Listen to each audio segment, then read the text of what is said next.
everyone, welcome back to our series on self-care beyond the buzzword. I am Nicole Castro. My pronouns are she, her, and they, them, and I'm super glad you're here.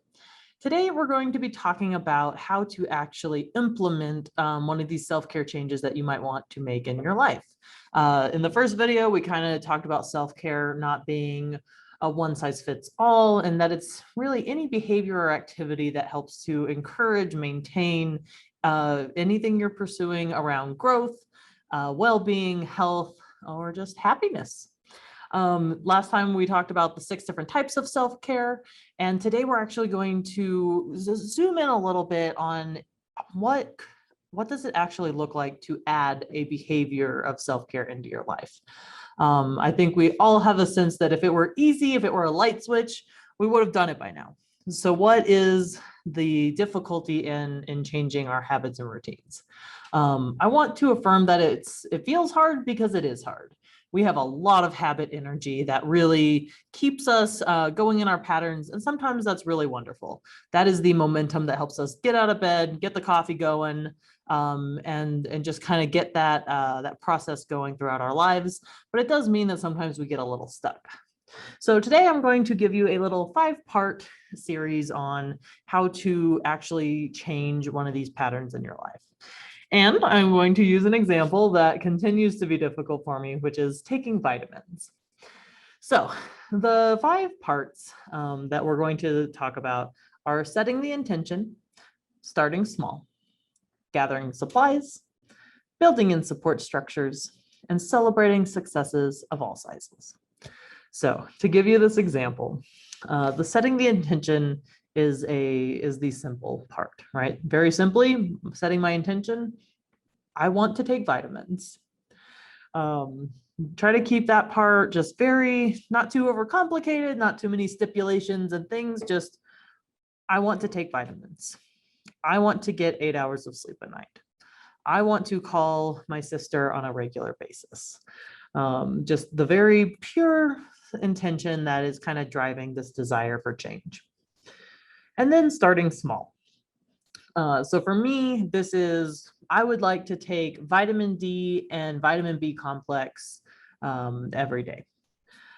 This is important to me because there's a part of me that could very easily dive into internet research and start looking at all the different multivitamins. And honestly, that's where I would get lost. I would get overwhelmed by the number of choices, and that would be the end of my vitamin journey. So instead, I have talked to my doctor. These are the main 2 that are important, and I'm going to stick there. So we set the intention, I want to take vitamins, and then we start small, which for me is vitamin D and vitamin B complex. So then gathering supplies. For this one, we've got some tangibles, actually buying the vitamins, and then getting a pill sorter. I got one of those fancy ones that has an AM and a PM because I take some other medications in there as well. And so making sure that I have everything I need seems intuitive, but there are many times where the process between getting to Walgreens, getting what I need, getting it out of the car, getting it to the bathroom where I'm going to put together my pill container, you know what? Sometimes that takes longer than I think it should.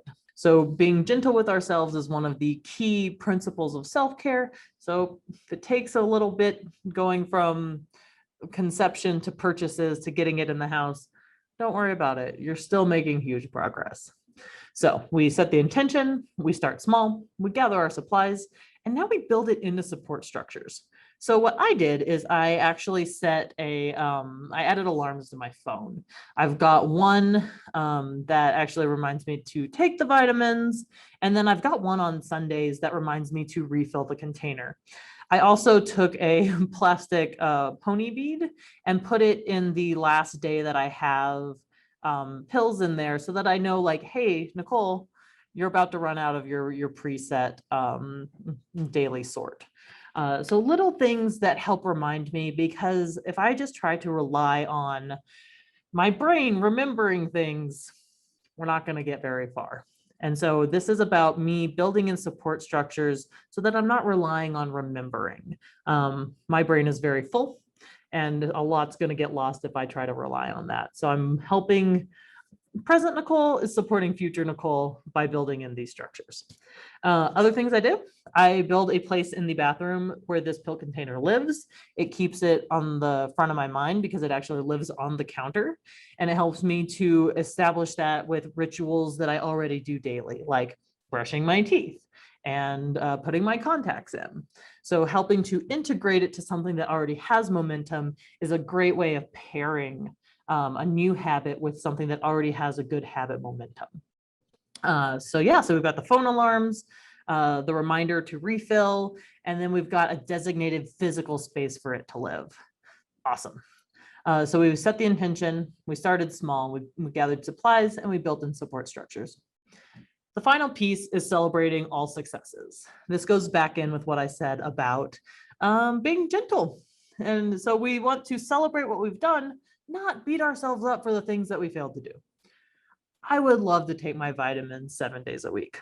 I'm shooting for between 3 and 5 because I realize that changing this habit is going to be harder than I think. And so really being okay with it when it's not perfect, because the perfectionism in my brain can really be that obstacle to getting any part of it done. So I celebrate every day that I take vitamins. And if I miss, I miss, because anything that's more than 0 is still progress when it comes to Nicole taking vitamins. So hopefully this is helpful. You can use this same setup to apply to any of your habits that you're trying to change. Some of the examples that I mentioned earlier, like, trying to connect with someone more. Maybe it's your sister, maybe it's a friend. You can use this same system to figure out how to build it in. So you're not relying on that part of your brain that's like, oh, I should call. You build it in somewhere else so that you don't have to hold on to that. In a later video, I'll do the same thing with talking about boundaries. I'll walk us through what boundaries are, what kinds of boundaries we have, and then actually use the same 5-part series to talk about implementing a healthy boundary in your life. I know boundaries have been very hard for me throughout my life, and hopefully we'll get some good habit energy towards new boundaries together. So that is actually our next video.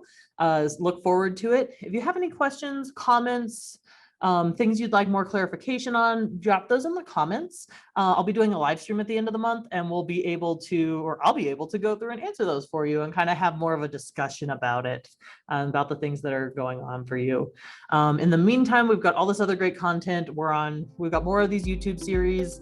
We're on Instagram and Facebook, just wherever you like to connect with mental health partners. We've got stuff for you there. So yeah, stay tuned, and I look forward to seeing you next time.